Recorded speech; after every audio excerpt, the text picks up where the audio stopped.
അങ്ങനെ ശബരിമല എല്ലാ കൊള്ളയും പുറത്തു വരട്ടെ.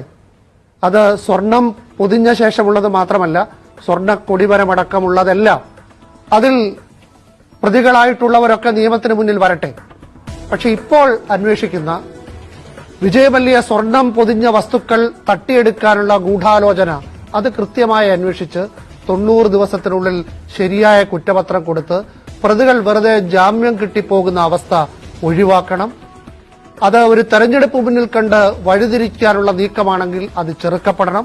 കാരണം നവംബർ 11-ന് എൻ വാസു അറസ്റ്റിലാവുന്നു, 20-ന് എ പത്മകുമാർ അറസ്റ്റിലാവുന്നു, ഡിസംബർ 29-ന് വിജയകുമാർ അറസ്റ്റിലാവുന്നു, ഇന്ന് ജനുവരി 14-ന് കെ പി ശങ്കർദാസ് അറസ്റ്റിലാവുന്നു. അതുകൊണ്ട് ആ പാട്ട് മുഖ്യമന്ത്രിയെയും CPM-നെയും വിറട് പിടിപ്പിക്കുന്ന ആ പാട്ട് അന്വർത്ഥമാണ്.